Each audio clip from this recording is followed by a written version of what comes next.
Good morning, student. This is my third lecture of the electrostatics, and now we have learned about in this lectures the Coulomb's law. आज की इस class में हम Coulomb's law को जानेंगे. Lecture third है. आप इससे पहले के दो लेक्चर्स अगर नहीं देखे हैं तो वो बिल्कुल जाकर देखिएगा. काफी अच्छी तरीके से मैं एक एक चीज आप लोगों को इलैबोरेट करके बहुत ही बढ़िया तरीके से बता रहा हूं. तो चलिए शुरू करते हैं आज की क्लास.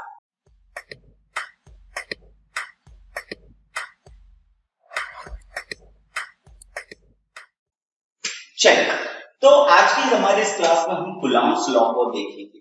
अब बेसिकली Coulomb's लॉ को अगर देखा जाए तो Coulomb's लॉ क्या है कि अब हमने लास्ट तक ये चीज देख चुके थे कि जब सिमिलर चार्ज होंगे, सिमिलर चार्ज का मतलब दोनों ही पॉजिटिव होंगे तो वो एक दूसरे को रिपेल करेंगे. बट अगर डिसिमिलर चार्जेस होंगे, जैसे एक पॉजिटिव और एक नेगेटिव, तो ये दोनों एक दूसरे को अट्रैक्ट करेंगे. अब हमें ये तो पता चल गया था कि फोर्स लग रहा है, लेकिन ये फोर्स कितना, इसे क्वांटिफाई कैसे करें. तो इसको क्वांटिफाई करने के लिए Coulomb's ने एक लॉ बनाया, या Coulomb's ने इसकी इलैबोरेट किया. तो इसीलिए हम इस टॉपिक को पढ़ेंगे आज के इस Coulomb's लॉ. चलिए, तो देखिए Coulomb's लॉ ने यहाँ पर एक स्पेशल काम किया. अब हम लोग एक बहुत अच्छे से एक सिंपल सी बात जानते हैं कि हमारे पास में क्या होता है, मास या मटेरियल. अच्छा, मास की एक प्रॉपर्टी को बहुत अच्छे से हम जानते हैं, और मास की एक प्रॉपर्टी है जिसको हम जानते हैं ग्रेविटेशन. तो ग्रेविटेशन को बहुत अच्छे से हम जानते हैं स्टूडेंट्स, 11th क्लास में हम इसकी स्टडी कर चुके हैं. और मास की एक और प्रॉपर्टी देखी हमने, और दैट प्रॉपर्टी इज चार्ज. अब देखिए क्या है कि Coulomb's ने सोचा, Coulomb ने बहुत आराम से सोचा. बोले क्या सोचा कि भैया एक ही चीज है कि नेचर में तो एक ही पार्टिकल, नेचर में एक ही चीज है मास, और मास की दो अलग अलग क्वालिटीज है. बोले सर पहली क्वालिटीज क्या है कि अगर दो मास बॉडीज है तो वो एक दूसरे के ऊपर अट्रैक्शन फोर्स लगाती है. That attraction force is gravitation force. और मास की ही दूसरी प्रॉपर्टी यहां पर हमको क्या देखने को मिली, चार्ज. और चार्ज एक ऐसी प्रॉपर्टी है जो फोर्स ऑफ अट्रैक्शन भी लगा सकती है, फोर्स ऑफ रिपल्शन भी लगा सकती है. लेकिन चार्ज बेसिकली याद रखिएगा, बार-बार मैं बोल रहा हूं कि चार्ज किसकी प्रॉपर्टी, तो चार्ज है मास की प्रॉपर्टी, मटेरियल की प्रॉपर्टी. इसका मतलब चार्ज अपने आप में कुछ नहीं है, चार्ज हमेशा किसी ऑब्जेक्ट के ऊपर आता है. तो इसका मतलब हम समझ गए कि मास की दो प्रॉपर्टीज है. तो हमारे नेचर में, या फिर हम बोल सकते हैं कि हमारे स्टडी के लेवल को ही हमने इस तरीके से डिवाइड किया कि हम इस ग्रेविटेशन पार्ट को 11th क्लास में स्टडी करते हैं और चार्ज की प्रॉपर्टी को 12th क्लास में स्टडी करते हैं. अब यहां पर थोड़ा सा और पीछे जाते हैं हम. तो हमने देखा कि ग्रेविटेशन को थोड़ा सा यहां पर समझते हैं कि ग्रेविटेशन फोर्स कब लगता है. तो ग्रेविटेशन फोर्स के लिए बहुत अच्छे से हम जानते हैं, क्या जानते हैं कि ये वाला नियम जो था वो न्यूटन ने दिया था. और वो न्यूटन ने क्या बताया था कि अगर दो मास बॉडीज हैं, जैसे यहां पर ये दो मास बॉडीज हैं m1 और m2, और इन दोनों के बीच की जो डिस्टेंस है वो डिस्टेंस कंसीडर करते हैं अपन लोग r. अच्छा, अब इनके बीच में अगर दो मास पार्टिकल है तो हम जानते थे कि अगर दो मास पार्टिकल है तो वो दोनों एक दूसरे के ऊपर अट्रैक्शन का फोर्स लगाते हैं. और ये अट्रैक्शन के फोर्स को अपन ने क्या कहा, बिल्कुल that force is gravitation force. यानी कि दो मास बॉडीज जब भी एक के पास मास है, दूसरे के पास भी मास है, तो वो हमेशा एक दूसरे के ऊपर अट्रैक्शन का फोर्स लगाए. अब इस फोर्स को बताने के लिए न्यूटन ने कुछ लॉ दिए थे. उन्होंने सबसे पहले बताया था कि ये जो ग्रेविटेशन का फोर्स है Fg, वो डायरेक्टली प्रोपोर्शनल है दोनों के मास के मल्टीप्लिकेशन. इसका मतलब यहां पर समझिए कि एक पार्टिकल और दूसरा पार्टिकल, इसे एक छोटे से एग्जांपल से मैं आपको समझाता हूं. जैसे यहां पर मैं एक ये चीज ले लेता हूं, ये दोनों के. अब देखिए यहां पर क्या हुआ कि इसके पास भी मास है, इसके पास भी मास है, तो ये दोनों एक दूसरे की तरफ अट्रैक्शन का फोर्स लगा रहे होंगे, बिल्कुल लगा रहे होंगे. That force is gravitation force. But लेकिन जैसे ही मैं इसको आपस में से टच करता हूं तो बोले सर ये फिर चिपक क्यों नहीं जाता, ग्रेविटेशन फोर्स से चिपक क्यों नहीं जाता. तो यहां पर एक चीज समझिए कि न्यूटन ने क्या बोला था कि फोर्स डायरेक्टली प्रोपोर्शनल, यानी दोनों के मास का प्रोडक्ट जितना बड़ा होगा उतना ही ज्यादा क्या होगा, फोर्स होगा. ये कहना चाहते थे न्यूटन के साथ इस फर्स्ट प्रिंसिपल में. अच्छा, अब यहां पर बोले सर इसका मास और इसके मास का प्रोडक्ट हुआ, और प्रोडक्ट होने के तो इसका मास जनरली कुछ 50 ग्राम और इसका कुछ 100 ग्राम के लगभग होगा. और जैसे इसको करेंगे तो इस तरीके से इसका प्रोडक्ट होगा 50 और 100 का अगर अपन मल्टीप्लिकेशन करेंगे तो वो कितना हो जाएगा, 5000 यानी 5000 ग्राम के लगभग. ठीक है, ग्राम स्क्वायर के लगभग.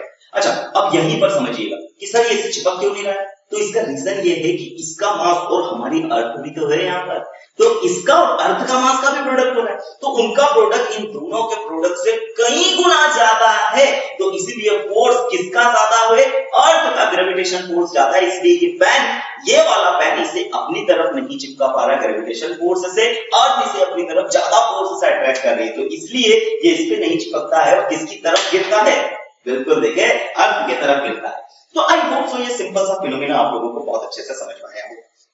अब तो ये था, अब दूसरा उन्होंने क्या बताया था कि ग्रेविटेशन फोर्स इनवर्सली प्रोपोर्शनल होता है इनके बीच की डिस्टेंस के स्क्वायर में, ठीक है, इसी वजह से इसे इनवर्स स्क्वायर लॉ भी कहा जाता है।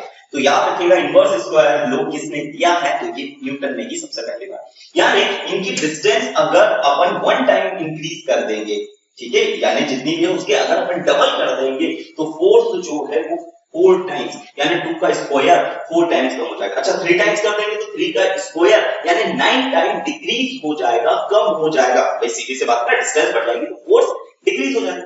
तो ये चीज थी न्यूटन ने बताई थी, आई होप सो आप सभी लोगों ने 11th क्लास में से अच्छे से पढ़ा होगा। फिर जैसे इस फोर्स को जैसे अपन कंबाइन करते हैं तो यहां पर कंबाइन करने के बाद में डायरेक्टली प्रोपोर्शनल हो जाएगा m1 m2 by R square. फिर हम जानते हैं कि प्रोपोर्शनलिटी का साइन हटाएंगे तो कांस्टेंट आता है, वो constant is capital G, m1 m2 by R square. और यहां पर ये चीज को क्या कहते हैं, तो इसे कहते थे हम universal gravitational constant. Universal gravitational constant और 6.67 into 10 to the power -11 newton metre square और केजी की पावर -2। तो ये यहां पर इसकी यूनिट होती थी, जी की वैल्यू होती थी। अब इतना सब कुछ बहुत सही तरीके से चल रहा था, तो भैया गुलाम ने सोचा मैं इतनी मेहनत काहे करूं, जब न्यूटन भाई साहब ने कर दिए। तो देखिए न्यूटन ने बोला था, मतलब गुलाम ने ये सोचा कि मास की प्रॉपर्टी है ग्रेविटेशन, ग्रेविटेशन के ऊपर ये लॉ काम करता है, तो मास की ही एक और प्रॉपर्टी है चार्ज, यानी चार्ज के ऊपर भी यही प्रॉपर्टी अप्लाई करी जा सकती है। तो इन्होंने बस इसी चीज को यहां पर लिया और लेने के बाद क्या डिसाइड किया कि यहां पर 2 पार्टिकल है मास, लेकिन इस बार मास की प्रॉपर्टी को नहीं लेकिन इनकी चार्ज की प्रॉपर्टी, कि एक के ऊपर चार्ज है Q1, एक दूसरे के ऊपर चार्ज है Q2 और इनके बीच की डिस्टेंस कितनी है, तो इसके बीच की डिस्टेंस R। अच्छा अगर दोनों पॉजिटिव पॉजिटिव चार्ज होंगे तो ये दोनों एक दूसरे को क्या कर रहे होंगे, रिपेल कर रहे होंगे, यानी रिपल्शन का फोर्स होगा। और अगर एक पॉजिटिव एक नेगेटिव है तो यही दोनों चार्ज पार्टिकल एक दूसरे को अट्रैक्ट करेंगे। अब यहां पर याद रखिएगा दोनों में ही अपन ने यहां पर पॉइंट मास लिया था और यहां पर पॉइंट चार्ज। हम दूसरा मास इसलिए क्योंकि उसकी बहुत अलग अलग टाइप की डायरेक्शन होती है, तो पॉइंट मास कंसीडर करते हैं पर या पॉइंट चार्ज कंसीडर करते हैं। आगे चल के मैं और अच्छे से आप लोगों को पॉइंट चार्ज के बारे में बताने वाला हूं। तो इन्होंने बोला कि जिस तरीके से यहां पर चार्ज वाला फोर्स है या इलेक्ट्रोस्टैटिक फोर्स है वो डायरेक्टली प्रोपोर्शनल होना चाहिए, यहां पर मास था तो यहां पर उन्होंने बोला कि चार्ज के प्रोडक्ट के Q1 Q2 और उनके बीच की डिस्टेंस का inverse square inversely proportional. Okay, तो ये उन्होंने दोनों ही चीज बिल्कुल यहां से अपन बोल सकते हैं कि कॉपी जैसा किया।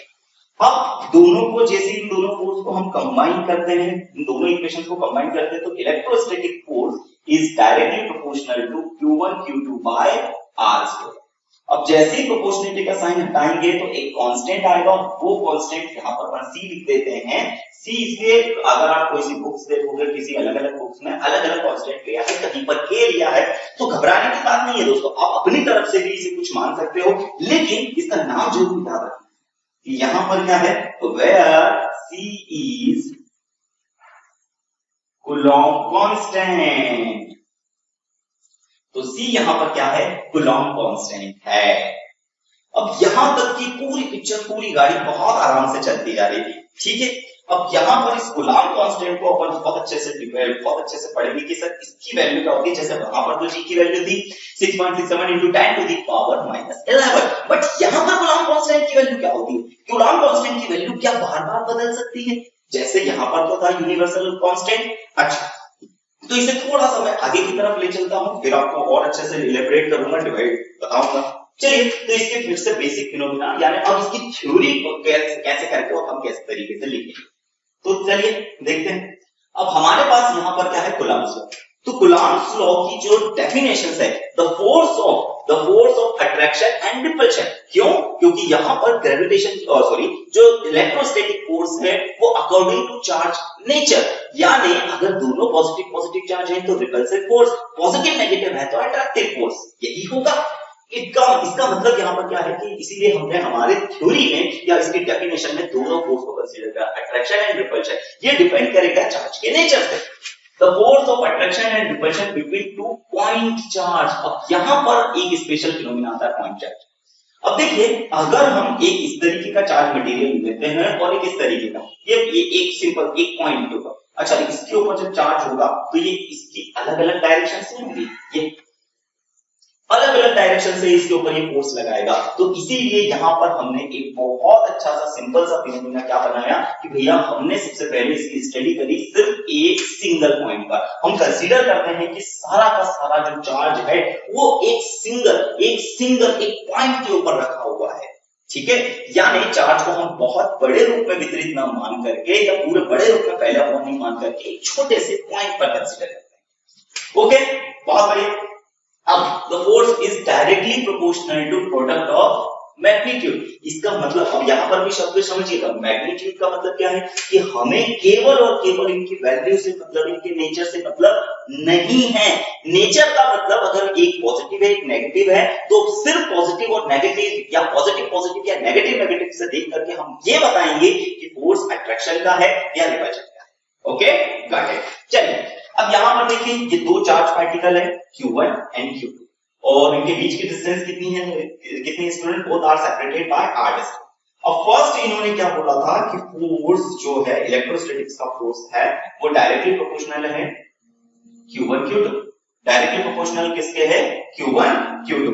एंड फोर्स इनवर्सली प्रोपोर्शनल है किसके, इनके बीच की डिस्टेंस के। ओके, गॉट इट, बहुत बढ़िया। अब this is the equation first and this is the equation second. अब यहां पर इसे हम कंबाइन करते हैं, कंबाइन बोथ इक्वेशंस। अब इन इक्वेशंस को जैसे ही हम कंबाइन करेंगे तो फोर्स इज डायरेक्टली प्रोपोर्शनल क्या हो जाएगा, Q1 Q2 by r square. आप जानते हैं कि सर ये तो आप दोबारा से बता रहे हो। अब जैसे ही प्रोपोर्शनलिटी का साइन हटाएंगे तो एक कूलम्ब कांस्टेंट आएगा, that constant is C Q1 Q2 by r square. यानी अब हम लोगों के पास जो इलेक्ट्रोस्टैटिक्स का फोर्स है वो हम लोगों को ये पता चल चुका है कि F is equal to C Q1 Q2 by r square. अब यहां पर एक प्रॉब्लम क्रिएट होने लगी। बोले सर यहां पर एक क्या प्रॉब्लम क्रिएट होने लगी कि यहां तक की गाड़ी तो बहुत अच्छे से चली जा रही थी, कोई प्रॉब्लम नहीं, लेकिन एक छोटा सा एक समस्या, एक छोटी सी एक चीज समझिएगा। मैं फिर से प्रीवियस स्लाइड पे आपको ले चलता हूं। अब यहां पर एक छोटा सा चीज समझिएगा कि यहां पर इस g की वैल्यू ग्रेविटेशनल कांस्टेंट, तो इससे एक सिंपल से एग्जांपल से मैं आप लोगों को बताता हूं। जैसे कि मैं अपनी बात कर लेता हूं, तो मेरा वेट है 60 kg। अब 60 kg मेरा वेट है। अब मैंने एक वेट मशीन लाया और वेट मशीन से मैं क्या करा कि रोड पे या अपने सड़क पे या अपने ग्राउंड लेवल पे खड़ा हुआ। वो खड़ा होने के बाद मैं उसके ऊपर खड़ा हो गया तो वो मेरा पॉइंटर कितना बताएगा, जितना मेरा वेट 60 kg। अच्छा, अब ये जो वेट है ये समझिए कि ये वेट बेसिकली क्या बता रहा है कि अर्थ मुझे अपनी तरफ कितने फोर्स से नीचे की तरफ खींच रही है। भाई किसी भी चीज का वेट क्या होता है, तो वेट है कि ग्रेविटी, वो हम नापते हैं क्या, कौन सा फोर्स नापते हैं, ग्रेविटेशन फोर्स। कि अर्थ जैसे कोई ऑब्जेक्ट, अगर अपन बोलते हैं कि भाई मेरे हाथ में 5 किलो टमाटर है, इसका मीनिंग क्या है कि अर्थ उसे अपनी तरफ 5 kg के फोर्स से नीचे की ओर खींच रही है और मुझे उसको उठाना है तो ऊपर की तरफ 5 kg का फोर्स लगाना होगा। ओके, बिल्कुल। अब मैं जैसे उस मशीन पे खड़ा हुआ तो मशीन क्या नापती है कि अनिल सर को अर्थ जो है अपनी तरफ 60 kg के फोर्स से नीचे की तरफ खींच रही है ड्यू टू ग्रेविटेशन फोर्स, और वही ग्रेविटेशन फोर्स को हमने नाप करके नया नाम दिया कि that is the weight. Okay, बिल्कुल। अब यहां पर सोचिए कि मैंने उसी वेट मशीन को लाया और लाने के बाद थर्ड फ्लोर पे ले गया, ठीक है। थर्ड फ्लोर पे मैं छत पे ले गया अपने, और वहां पर जैसे इस मशीन को रखा और उस पे जाके खड़ा हुआ तो मेरा वेट अभी भी कितना है, 60 kg। अच्छा, 60 kg आएगा, बिल्कुल आएगा। अच्छा, अब यहां पर सबसे बड़ी सोचने वाली बात क्या है कि जब अर्थ और अनिल सर के बीच में पहले केवल वो मशीन और 60 kg का फोर्स था, अब जैसे ही मैं थर्ड फ्लोर पे गया, तो जैसे ही अगर मैं थर्ड फ्लोर पे गया तो थर्ड फ्लोर पे अब अर्थ और मेरे बीच में मशीन के अलावा दो छतें भी तो आ गई। फर्स्ट फ्लोर की छत, सेकंड फ्लोर की छत और बीच में एयर गेप दिया। इसका मतलब क्या है कि यहां पर एक बहुत स्पेशल कि जब इन दो के बीच में जो फोर्स ऑफ अट्रैक्शन लगता है, इसके बीच में हमने कोई अलग एक मीडियम रख दिया। क्या रख दिया? एक अलग एक मीडियम रख दिया। तब इसके बीच का जो फोर्स है, उस फोर्स के ऊपर कोई इफेक्ट नहीं पड़ रहा है, ये हमें देखने को मिलता है। क्लियर? कि भाई मैं जब ग्राउंड पे था तब भी मेरा वेट 60 केजी था, यानी अर्थ मुझे 60 केजी के फोर्स से नीचे की तरफ खींच रही थी। जब मैं थर्ड फ्लोर पे गया तो बीच में बहुत सारा मीडियम आ गया, एयर आ गया, अलग अलग टाइप के मीडियम्स आ गए, तब भी मुझे अर्थ कितने फोर्स से खींच रही है? 60 केजी के फोर्स से ही नीचे की तरफ खींच रही थी। इसका मतलब यहां पर है कि ग्रेविटेशन फोर्स जो है वो इंडिपेंडेंट है। इंडिपेंडेंट है किससे? मीडियम से इंडिपेंडेंट है, यानी मीडियम के आने या जाने से ग्रेविटेशन फोर्स के ऊपर कोई इफेक्ट नहीं पड़ रहा है। अब लेकिन यहां पर बहुत कॉम्प्लेक्स क्रिएट होने लगे। क्या कॉम्प्लेक्स क्रिएट होने लगे? एक छोटा सा मैं एग्जांपल बताता हूं आप लोगों को, समझिएगा। कि जैसे अब ये एक चार्ज पार्टिकल है, दूसरा चार्ज पार्टिकल है। हमने सबसे पहली बात देखा कि ये चार्ज पार्टिकल इधर, ये चार्ज पार्टिकल इधर, दोनों के बीच में अभी फिलहाल एयर है, अब बोल सकते हैं कि एयर है। अच्छा, ये दोनों एक दूसरे को फोर्स ऑफ रिपल्शन, यानी ये वाला इसके ऊपर फोर्स लगा रहा था। तो आप इसको इमेजिन कीजिए कि फोर्स को अपन कैसे करेंगे कि यहां से ये इसके ऊपर 10 स्ट्रिंग्स, 10 धागे या 10 फोर्सेस लगा रहा है। 10 फोर्सेस लगा रहा था, यानी इसके ऊपर ये वाला मटेरियल इसके ऊपर 10 न्यूटन का फोर्स लगा रहा था, ये वाला मटेरियल इसके ऊपर 10 न्यूटन का फोर्स लगा रहा था ड्यू टू देयर चार्ज। और अगर पॉजिटिव चार्ज है तो रिपल्सिव फोर्स। अब लेकिन हमने क्या किया कि बीच में मैंने इस मीडियम को रखा। अच्छा, इस मीडियम को रखा और मीडियम को रखा कि पहले 10 का फोर्स था, जैसे ये मीडियम में लाया, तो जैसे इसके बीच में ये मीडियम लाया तो मैंने देखा कि ये फोर्स इसके ऊपर कम हो गया। 10 की जगह ये फोर्स सिर्फ 4 का बचा। जैसे ही मैं हटाता हूं तो फिर से कितना फोर्स हो गया? 10। जैसे इसको लाया तो फोर्स कितना हो गया? 4। इसका मतलब क्या है कि यहां से इसने तो अपनी 10 स्ट्रिंग्स निकाली, ठीक है, इसने अपनी 10 स्ट्रिंग 10 न्यूटन की फोर्स बनाई, लेकिन जैसे इस मीडियम के अंदर से ट्रांसफर हुई तो इस मीडियम ने सिर्फ 4 स्ट्रिंग को ही आर पार होने दिया, 6 स्ट्रिंग्स को एब्सॉर्ब कर लिया। 6 स्ट्रिंग्स को एब्सॉर्ब कर लिया, यानी हम बोल सकते हैं कि इसने, इस मीडियम ने न्यूटन, यहां पे इन दोनों के बीच में जो स्टैटिक फोर्स लग रहा था, जो इलेक्ट्रोस्टैटिक फोर्स लग रहा था, उस इलेक्ट्रोस्टैटिक फोर्स की वैल्यू को कम कर दिया। किसने? मीडियम। ओके, तो यहां पर अपने को बहुत अच्छे से ये इंडिपेंडेंट होता था, बट यहां समझ में आ गया कि ये जो कूलॉम कांस्टेंट है ये तो डिपेंड कर रहा है, किसके ऊपर डिपेंड कर रहा है? बिल्कुल मीडियम के ऊपर डिपेंड कर रहा है। अच्छा, हमने सोचा ये हर बार सेम करता है क्या? हमने इस बार मीडियम चेंज करा। मीडियम चेंज करने का मीनिंग यहां पर क्या है कि हमने इस बार इस तरीके का ये वाला मीडियम रखता है, कि मोबाइल या मेटल हो सकता है। जैसे करके इसको रख के देखा तो अब देखा कि 5 न्यूटन का फोर्स है। हमने बीच में इसके वाटर रख के देखा तो पता चला कि यहां से इसने इसके फोर्स 8 न्यूटन का फोर्स, यानी ये 2 न्यूटन को एब्सॉर्ब कर रहा था। इसी तरीके से अब हमने सोचा कि कितने मटेरियल है, तो हमारे पास तो बहुत सारे, ढेर सारे मटेरियल है भाई। सिलिकॉन है, जर्मेनियम है, आयरन है, नाइट्रोजन है, बहुत सारे अलग अलग टाइप्स के मटेरियल। तो ये सारे के सारे मटेरियल जो इन दोनों चार्ज के बीच में हमने रखे, तो उसको हम बोलने लग जाएंगे कि मीडियम बिटवीन द चार्ज। और ये मीडियम क्या कर रहा है? न्यूटन यानी कूलॉम्स फोर्स की वैल्यू को कम कर दे रहा है। याद रखिएगा, ये मीडियम जैसे आता हमेशा फोर्स, कभी ऐसा नहीं होगा कि दो चार्ज पार्टिकल के बीच में फोर्स लग रहा था 10 न्यूटन, जैसे ही मैंने मीडियम लाया तो 20 न्यूटन लग गया। ऐसा नहीं है, हमेशा ये जो मीडियम है वो क्या करता है? फोर्स की वैल्यू को कम करता है। ओके, यानी अब हम बहुत अच्छे से क्या समझ गए? यहां पर हम बहुत अच्छे से ये समझ गए कि C क्या है? Where C is Coulomb constant, C is Coulomb's constant, which depends on medium। यानी ये किसके ऊपर डिपेंड कर रहा है? मीडियम के ऊपर डिपेंड करता है, यानी इस कूलॉम कांस्टेंट की वैल्यू मीडियम से। अच्छा, और एक और चीज सोचिए, एक और चीज सोचने वाली बात क्या है कि सर मीडियम के ऊपर तो डिपेंड कर रहा है, लेकिन मीडियम की कौन सी, मतलब मीडियम के साथ कैसा रिश्ता है इसका? तो आप देख पा रहे हो ना, इनवर्सली प्रोपोर्शनल। यानी पहले फोर्स था, जैसे ही मीडियम आ गया तो फोर्स कम हो गया, मीडियम हटाया तो फोर्स बढ़ गया। इसका मतलब क्या है, इसके आने और जाने से फोर्स की, यानी मीडियम को अगर हम बढ़ाते हैं तो फोर्स की वैल्यू कम हो रही थी। इसका मतलब यहां पर मीडियम के साथ में इसका इस कूलम्ब कांस्टेंट का इनवर्सली प्रोपोर्शनल का रिश्ता है, ये हमको समझ में आता है। Okay, got it? सभी को इतनी बात आई होप सो बहुत अच्छी तरीके से समझ में आ गई। अब हमने सोचा कि मीडियम की ऐसी कौन सी प्रॉपर्टी है, ठीक है, अब मीडियम के पास ऐसी कौन कौन सी प्रॉपर्टी होती है, या मीडियम की ऐसी कौन सी प्रॉपर्टी है जो इस फोर्स को कम कर रही है। तो सबसे पहले हमने देखा कि मीडियम के पास क्या होता है, मीडियम के पास, अरे मीडियम के पास तो कलर होता है, जैसे ये व्हाइट कलर है और जैसे ये ब्लैक कलर है और पीछे से रेड कलर है, ठीक है। तो सबसे पहले उन्होंने ये चीज देखी, ये चीज ऐसा एक्सपेरिमेंट कर करके देखे कि जैसे कि इनके इन दो चार्ज पार्टिकल के बीच में फोर्स था 10 न्यूटन, उन्होंने यहां पर एक व्हाइट कलर का सेम मटेरियल व्हाइट कलर का लाए तो फोर्स देखा 8, फोर्स देखा 5 न्यूटन का। अब सेम इसकी जगह सेम मटेरियल का ब्लैक कलर वाला मटेरियल लाए, ठीक है, तब देखा तब भी फोर्स कितना था, 8 न्यूटन का। इसका मतलब इससे क्या समझ में आ गया कि कलर से ये इफेक्ट नहीं हो रहा है, कलर के बदलने से इफेक्ट नहीं हो रहा। फिर हमने देखा मटेरियल के पास और कौन सी प्रॉपर्टी है, तो मटेरियल के पास हमने देखा डेंसिटी।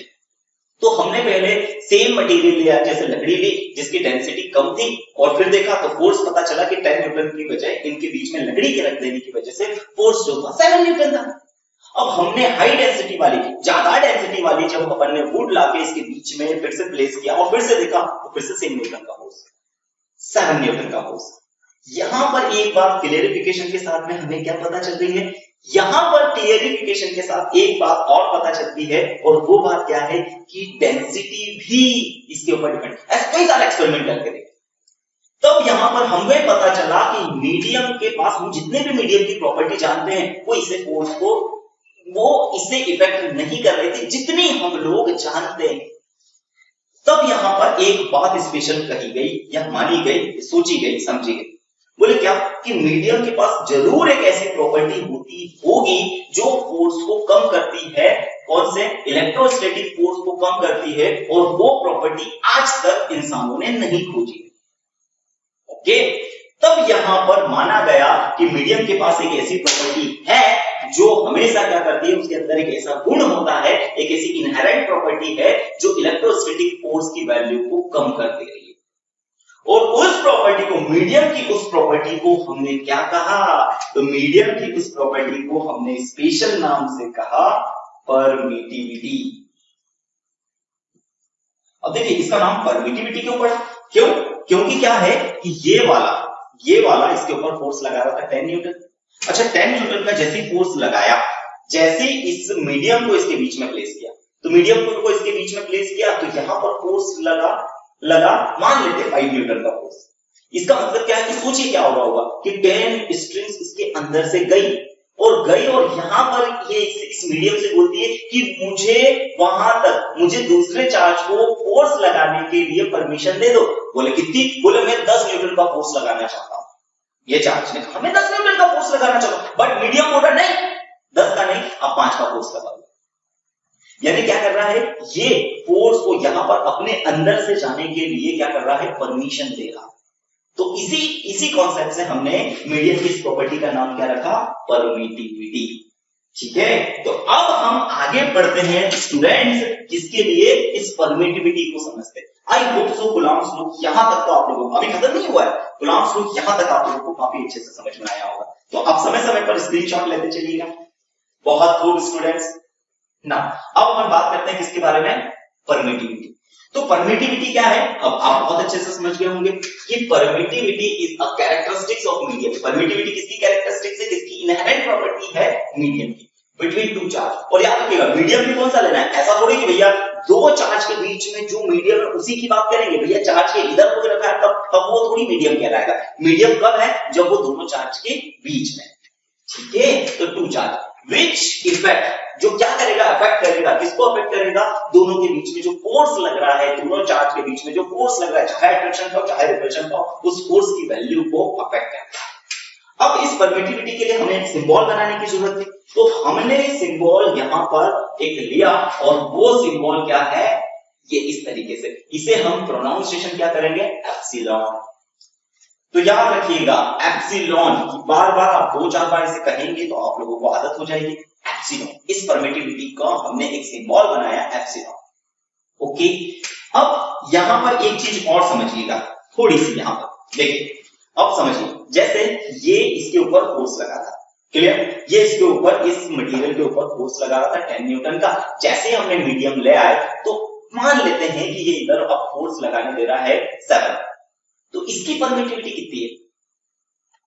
देखिए 10 इधर से गया, 10 स्ट्रिंग्स इसके अंदर से गई, इधर तक पहुंची 7, तो इसकी परमिटिविटी कितनी है?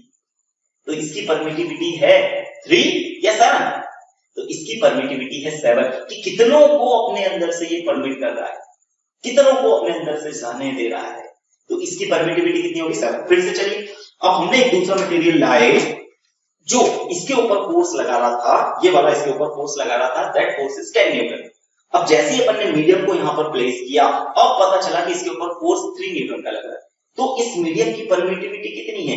क्या 7 है या 3 है? तो इस बार इसकी परमिटिविटी 7 को तो एब्जॉर्ब कर दिया, 3 को पास होने दिया, कितनों को परमिशन दी, कितनों को परमिट किया? 3 को परमिट किया, तो इसकी परमिटिविटी है 3। तो ये बात बहुत अच्छे से समझिएगा कि परमिटिविटी, अब यहां पर थोड़ा सा समझिएगा, तो इस परमिटिविटी को अब हमें कहां लाना होगा? हमारे फॉर्मूले में पुट करना होगा, कूलम्ब कांस्टेंट।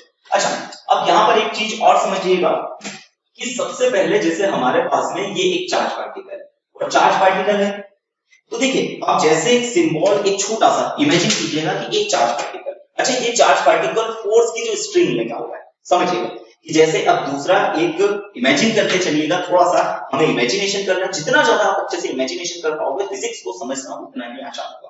ठीक है, मैं आप लोगों को इमेजिनेशन के तरीके बताता हूं।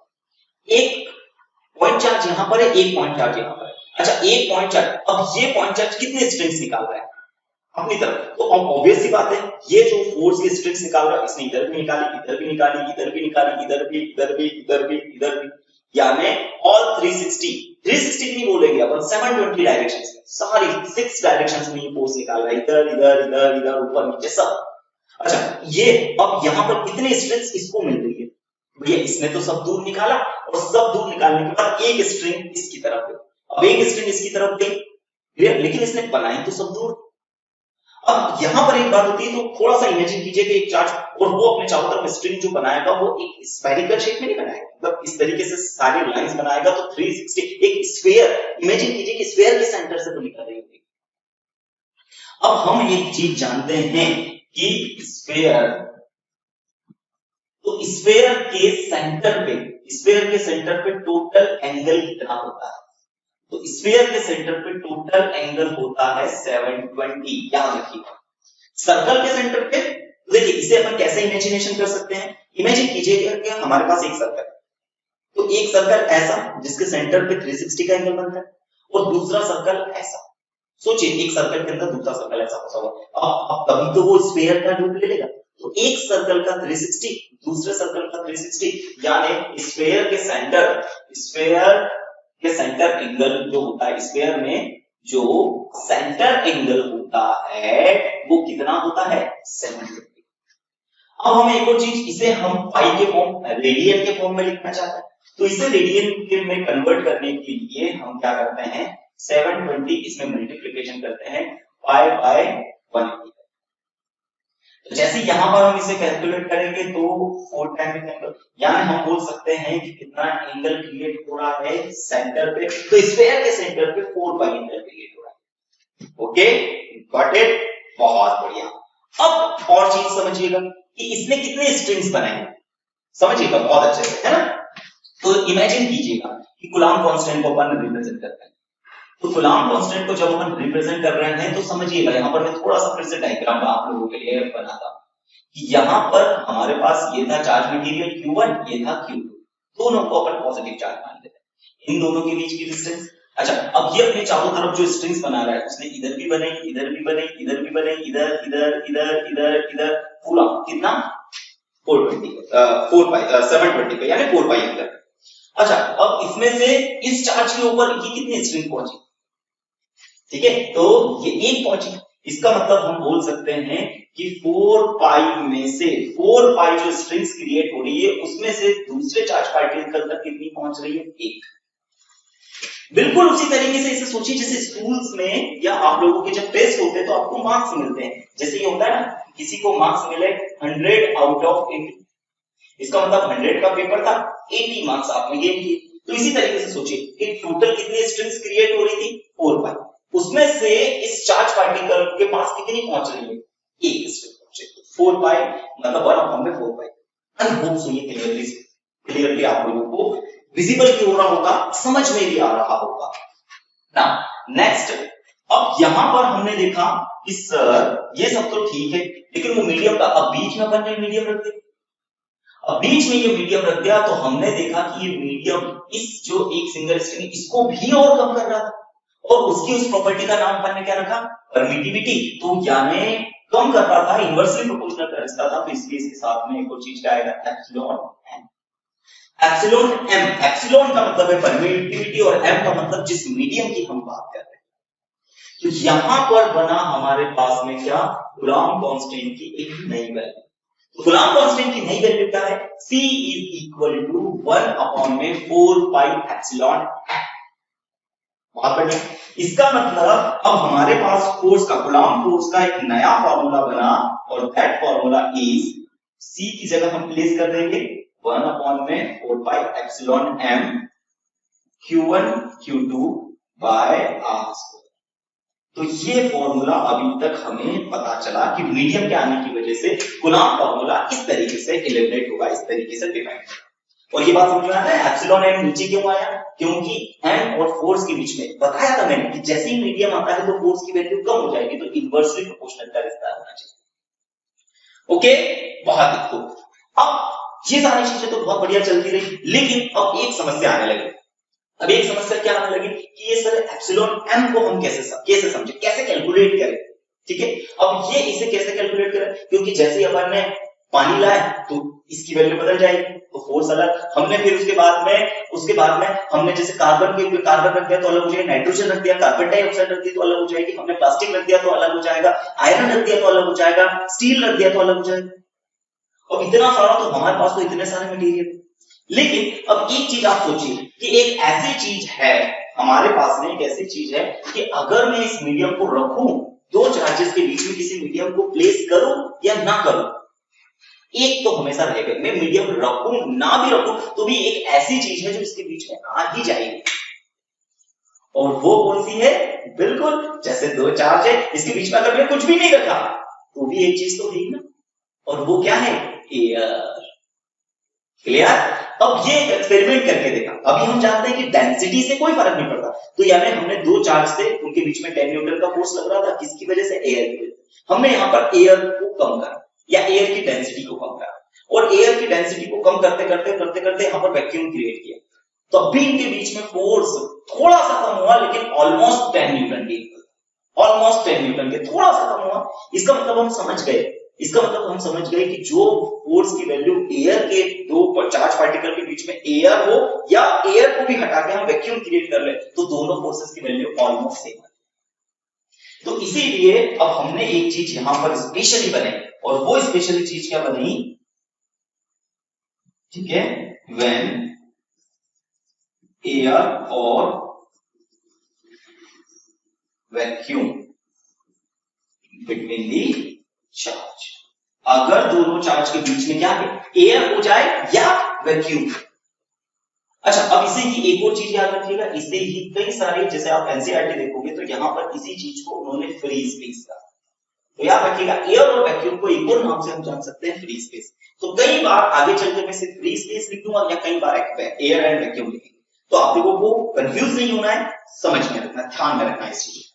अब जैसे अपन ने इसमें रखा, तो अब मीडियम के लिए अब यहां पर हमने तब जब भी एयर आएगी, तो एयर तो ऐसी चीज है जो होगी ही होगी, तो उसके लिए अपन ने एक स्पेशल मीडियम के या उसकी परमिटिविटी को स्पेशल नाम दे दिया एप्सिलॉन नॉट। याद रखिएगा, एप्सिलॉन 0 भी आप कंसीडर कर सकते हो, बोल सकते हो, पढ़ सकते हो, बट इसका सही प्रोनाउंसिएशन क्या निकलेगा? Epsilon not. क्या निकलेगा स्टूडेंट्स? Epsilon not. अब ये याद रखिएगा, एप्सिलॉन नॉट जब भी लिखा हुआ है इसका मतलब एक बात फिक्स है कि दोनों चार्ज के बीच में क्या होगी, एयर। क्लियर, बहुत खूब। अब इस एप्सिलॉन नॉट की वैल्यू को भी कंसीडर किया गया और इस एप्सिलॉन नॉट की वैल्यू अगर देखी गई तो इसकी क्या वैल्यू निकली, 8.85 इंटू 10 टू द पावर -12। कितनी, 8.85 इंटू 10 टू द पावर -12। अच्छा, इसकी यूनिट, तो इसकी यूनिट हम स्टूडेंट्स यहां से बना सकते हैं। कैसे, सोचिए, इसको मैं इस तरफ ले जाऊं और एफ को यहां पर हो सकता है ना, तो एप्सिलॉन एम की इसकी बना, तो इसको मैं इस तरफ ले जाऊं और फोर्स को इधर ले, तो यहां पर चार्ज को हम किससे रिप्रेजेंट करते हैं, कूलम्ब का स्क्वायर। नीचे क्या हो जाएगा, फोर्स इस तरफ आ जाएगा तो न्यूटन इनवर्स, और ये तो पहले से ही है तो नीचे आ जाएगा मीटर स्क्वायर, और ये भी inverse. Clear, I hope to कि आप लोगों को समझ में आता होगा। तो ये एक ऐसी वैल्यू है जो आप लोगों को याद रखनी, क्योंकि एग्जाम्स में यहां से क्वेश्चंस हमेशा ऑब्जेक्टिव बेसिस पे या 1 मार्क्स 2 मार्क्स में ऐसे क्वेश्चंस पूछते हैं कि एप्सिलॉन नॉट की वैल्यू क्या, परमिटिविटी ऑफ एयर कितनी होती है। तो याद रखिएगा 8.85 इंटू 10 टू द पावर -12, और यूनिट बहुत अच्छे से coulomb square newton inverse metre की पावर -2। ओके, बहुत बढ़िया। अब यहां पर हमारे पास में फोर्स नया आ जाएगा, और वो फोर्स कितना होगा, वो फोर्स की वैल्यू हो जाएगी, यहां पर देखते जाइएगा, 1 में 4 pi epsilon not Q1 Q2 by R square. Okay, Q1 Q2 by R square. याद रखिएगा, ये कब होगा, जब दोनों चार्ज के बीच में मीडियम कौन सा होगा, फ्री स्पेस यानी एयर और वैक्यूम। ओके, बहुत खूब। आई होप सो, देखिए बहुत बढ़िया तरीके से आप लोगों को ये सारी चीज समझ में आ रही है। अब यहाँ पर एक और चीज हम लोगों को समझने वाली बात क्या है कि अब हम इसकी वैल्यू तो जानते हैं, क्या हम इस पूरे की वैल्यू निकाल सकते हैं 1/4 पाई एप्सिलॉन नॉट की? बिल्कुल निकाल सकते हैं। कैसे, हमें इस पाई की वैल्यू पता है 3.14 या 22/7, इस एप्सिलॉन नॉट की वैल्यू भी पता है, तब इसे हम सॉल्व करते हैं तो इसकी वैल्यू आती है 9 into 10 to the power 9, 9 into 10 to the power 9। और इस पूरे, अब याद रखिए किसकी वैल्यू है, ये कूलम्ब कांस्टेंट है, ये पूरा क्या है, कूलम्ब कांस्टेंट। तो कूलम्ब कांस्टेंट क्या है, इस बार हमें इसकी यूनिट निकालना है, इस पूरे, तो इसको मैं, या फिर यहां से इस पूरे की यूनिट निकालना है, तो इस बार इसको उस तरफ ले जाऊंगा तो न्यूटन, ये इसके साथ मल्टीप्लिकेशन में होगा, मीटर स्क्वायर, और चूंकि दोनों चार्ज इसके अपॉन में जाएंगे तो कूलम्ब की पावर माइनस। तो अब यहां पर ये बात याद रखें, परमिटिविटी और कूलम्ब कांस्टेंट दोनों की यूनिट एक दूसरे से जस्ट अपोजिट होती है, देखिए यहां लिखिएगा। तो ये कुछ ऐसी वैल्यूज हैं जो प्रैक्टिकली निकाली गई, प्रैक्टिकल किया और प्रैक्टिकल करने के बाद ये वैल्यूज निकाली गई, आप लोगों को लर्न करना है, क्योंकि हम लोगों को यहाँ पर ये कई सारे न्यूमेरिकल्स में काम आएंगे। अब हमारे पास फाइनली फोर्स का फॉर्मूला क्या बन सकता है, तो वो हम ऐसा भी लिख सकते हैं 9 into 10 to the power 9 Q1 Q2 by R square. लेकिन जब ये लिखा है तो इसका एक बात सीधा सा निकल रहा है कि इन दोनों के बीच का जो फोर्स है, वो फोर्स जो लग रहा है, वो फोर्स एक बात स्पेशली डिनोट कर रहा है कि दोनों चार्ज के बीच में जो मीडियम है वो या तो एयर है। क्लियर, बहुत बढ़िया, ठीक है। तो आप इसका स्क्रीनशॉट ले लीजिए। आई होप ये सारी चीजें बहुत अच्छे से आप लोगों को क्लियरिफिकेशन के साथ में समझ में भी आई होगी, तो स्क्रीनशॉट ले लीजिए। चलिए अब आगे बढ़ते हैं। अब एक चीज की थोड़ी सी हम लोगों के पास में एक समस्या आने लगी। बोले सर क्या समस्या आने लगी? एक चीज की हम लोगों के पास में क्या समस्या आने लगी कि जैसे अगर आप यहां पर एक चीज को कंसीडर करोगे, ठीक है, मान लेते हैं कि यहां पर तो एप्सिलॉन एयर की परमिटिविटी इतनी, ठीक है। अच्छा, दूसरे मटेरियल की परमिटिविटी, जैसे हमने मर्क्यूरी को लिया तो मर्क्यूरी की परमिटिविटी आगे मान लेते 13.325 into 10 to the power -12 something ऐसी कुछ आई, ठीक है। अब इतनी सब कुछ आने लगे। अब यहां पर एक और चीज सोचेगा, तो परमिटिविटी को हमने सोचने का एक नया तरीका बनाया, यानी हम उसको रिलेट करने लगे। अच्छा, कैसे रिलेट करने लगे? जैसे कि सबसे पहले जब मैंने यहां पर क्या था कि दो चार्ज थे, ये दो चार्ज के बीच का जो फोर्स लग रहा था वो 10 न्यूटन का। कितने न्यूटन का? 10 न्यूटन का। जैसे ही मैंने इस मटेरियल को लाया तो इसने देखा कि फोर्स को हाफ कर दिया, आधा कर दिया, मतलब 5 न्यूटन का कर दिया। तो हम एक और नाम से बोल सकते हैं कि इसकी परमिटिविटी कितनी होगी, कि ये फोर्स कितना कर देता है, हाफ कर देता है, आधा कर देता है। तो हमको इतना बड़ा नंबर याद रखने की बजाय हमने एक छोटा सा सिंबल और एक छोटा सा सिस्टम और याद करा कि भैया ये जो मटेरियल है ये फोर्स को हाफ कर देता है। परमिटिविटी, तो इसकी परमिटिविटी कितनी है, 1/2, यानी नीचे आ रहा है, तो यानी इसकी परमिटिविटी। और वहां पर अब उसे परमिटिविटी ना बोल के हम बोलेंगे रिलेटिव परमिटिविटी, क्योंकि जब एयर में जितना फोर्स लग रहा था उसके रिलेटिवली ये फोर्स को 2 टाइम्स कम कर रहा है, इसलिए इसको हम क्या बोलेंगे, हम बोलेंगे कि इसकी रिलेटिव परमिटिविटी। ठीक है, यानी एक और चीज समझिएगा कि यहां पर रिलेटिव परमिटिविटी का मीनिंग क्या है। अब आगे अपन चलते हैं कि रिलेटिव परमिटिविटी, ठीक है, थोड़ा सा यहां पर आपको ये चीजें थोड़ी समझ में आ जाए, ठीक है, थोड़ा सा ध्यान दीजिएगा। रिलेटिव परमिटिविटी को बहुत अच्छे से क्लियरिफिकेशन के साथ हम समझते हैं, ठीक है। तो रिलेटिव परमिटिविटी इसी तरीके से 11th क्लास में हम लोगों ने स्टूडेंट्स पढ़ा था रिलेटिव डेंसिटी, ठीक है, हमने पढ़ा था रिलेटिव डेंसिटी। अच्छा, अब यहां पर एक चीज समझने वाली बात क्या है कि हम इसे रिलेट करेंगे, किससे रिलेट करेंगे कि दो चार्ज है, दो चार्ज के बीच में हमेशा एक चीज तो रहेगी एयर, और फिर उसके बाद हम कोई मीडियम प्लेस करेंगे, ठीक है। अच्छा, तो हम हर बार इसके फोर्स को एयर वाले फोर्स से कंपेयर करेंगे, तो कंपेयर करने वाले हिस्से को अपन रिलेटिव परमिटिविटी बोलेंगे, ठीक है। चलिए समझिएगा, तो रिलेटिव परमिटिविटी का यहां पर हमारे पास में एक फॉर्मूला बनेगा, और वो फॉर्मूला क्या होगा, तो रिलेटिव परमिटिविटी यहां से ही समझ सकते हो, relative permittivity is the ratio of permittivity of medium and permittivity of free space. Free space का मीनिंग यहां पर समझिएगा कि ये एयर और वैक्यूम है, यानी हम सबसे पहले स्पेस में उसके बीच में की परमिटिविटी, सॉरी फ्री स्पेस की परमिटिविटी कितनी है और मीडियम की परमिटिविटी कितनी है, इसको हम लाएंगे, तो जिससे हमारे पास एक ये नया फॉर्मूला कंसेप्ट कि एप्सिलॉन आर का मतलब रिलेटिव परमिटिविटी, एप्सिलॉन एम का मतलब मीडियम की परमिटिविटी, और एप्सिलॉन नॉट मतलब फ्री स्पेस की परमिटिविटी। तो समझिए, it is the ratio of permittivity of medium and permittivity of free space is called relative permittivity of that medium, it is denoted by epsilon R. अच्छा, अब यहां पर sir इससे फायदा क्या हो रहा है, तो देखिए इससे सबसे बड़ा फायदा क्या हो रहा है, एक छोटा सा मैं आप लोगों के लिए एक एग्जांपल लेता हूं, ठीक है। जैसे मान लेते हैं कि हमारे पास ये epsilon M, sorry epsilon not, इसकी परमिटिविटी तो हम जानते हैं 8.85 into 10 to the power -12, ठीक है, 8.85 into 10 to the power -12। इसकी यूनिट क्या है, यूनिट है कूलम्ब स्क्वायर मीटर की पावर -2 पर न्यूटन इनवर्स, ये हमने इसकी यूनिट देख चुके हैं।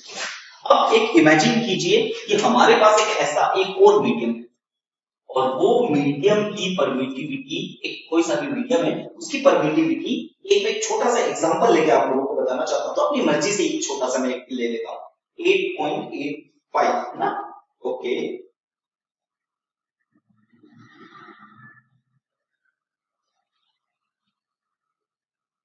तो उसकी परमिटिविटी कुछ इतनी 17.7 into 10 to the power -12 coulomb square metre newton inverse, ये आ गई किसी मीडियम की परमिटिविटी। अच्छा, रिलेटिव परमिटिविटी समझिए कि ये तो किसी एयर की, और ये कोई सा भी मीडियम, जैसे मैंने ये मीडियम प्लेस किया था, तो इस मीडियम की क्या हो गई, इस मीडियम की परमिटिविटी, ओके, बहुत बढ़िया, गुड।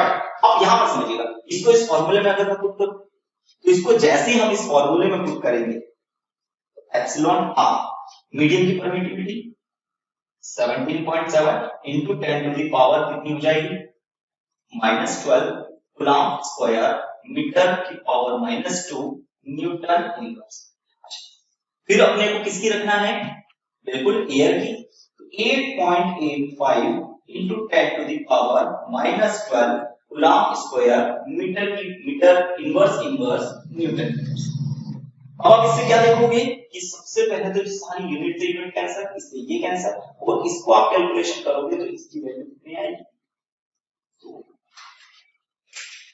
कितना ज्यादा फायदा हुआ। बोले सर इसका क्या फायदा हुआ, सबसे पहली बात तो देखिए, हमें इतना लंबा चौड़ा मीडियम का इतना लंबा चौड़ा नंबर याद रखने की जरूरत नहीं। अब इतना लंबा चौड़ा नंबर याद रखने के लिए, और साथ ही साथ इसकी यूनिट हमको एक बहुत सिंपल से ले लेते हैं, और इससे क्या पता चल रहा है कि रिलेटिव परमिटिविटी 2 है। इसका मतलब हम समझ जाएंगे कि जो फोर्स एयर में लग रहा था अब मीडियम के आने से फोर्स 2 टाइम कम हो जाएगा। तो ये वाले नंबर्स को याद रखना टफ टास्क था, बड़ा नंबर आ रहा था और समझना भी इसे थोड़ा सा डिफिकल्ट था। तब हमने यहां पर एक सिंपल सा फिनोमेना क्या लाए, हमने रिलेटिव परमिटिविटी का एक कॉन्सेप्ट लाए, जिससे क्या हो जाएगा कि हमें मीडियम के लिए वो बहुत बड़ा सा नंबर याद रखने की जरूरत नहीं होगी, सिर्फ एक छोटा नंबर, और वो छोटा नंबर हम याद करेंगे किसी मीडियम के लिए, जिससे ये सीधे सीधे पता चल जाएगा कि फोर्स कितने टाइम्स कम होगा। ओके, बहुत बढ़िया। तो ये आप लोगों को समझ में आया होगा। अच्छा, रिलेटिव परमिटिविटी को निकालने का एक और तरीका है, एक और जरिया है, हम ये डेफिनेशन भी हमारे एग्जाम्स में लिख सकते हैं, ये डेफिनेशन भी। अच्छा, इस डेफिनेशन में क्या है? It is the ratio of force between charge in free space. अब थोड़ा सा समझिएगा कि यहाँ पर फोर्स जो है फ्री स्पेस में कितना लग रहा है और मीडियम में कितना फोर्स लग रहा है, ये है। अच्छा, यहाँ पे इस पार्ट को मैं रफ कर देता हूँ, ये क्योंकि ये जस्ट मैंने अपने अकॉर्डिंग आप लोगों को समझाने के लिए एक मन से बोल सकते हैं, थोड़ा सा एक मीडियम का नंबर ले लिया। ओके, बहुत खूब। चलिए अब आगे बढ़ते हैं। अब आगे यहाँ पर इसे थोड़ा सा समझते हैं कि इसका फोर्स से हम कैसे कैलकुलेट कर सकते हैं, कैसे समझ सकते हैं। देखिए, यहाँ पर हम जानते हैं कि किसी मीडियम में जब फोर्स होगा तो फोर्स का फॉर्मूला क्या होगा, 1 में 4 pi epsilon m q1 q2 bye r²। अच्छा, फोर्स इन फ्री सॉरी, अच्छा एक मिस्टेक हो गई, कोई बात नहीं, क्योंकि यहाँ पर देखिए इस फॉर्मूले में ऊपर क्या है, फ्री स्पेस, मतलब यहाँ नॉट वाला क्या माना चाहिए, और यहाँ पर क्या होगा नीचे 1/4 पाई एप्सिलॉन m, यानी किसी मीडियम में q1 q2 बाय r²। अब यहाँ से इस पूरे से कैंसिल आउट कर सकते हैं, यहाँ से इसे कैंसिल आउट करेंगे। अच्छा, अब यहाँ पर फाइनल चीज हमारे पास क्या बचेगी, तो ऊपर बचेगा 1/ε0, नीचे क्या बचेगा 1/ε m।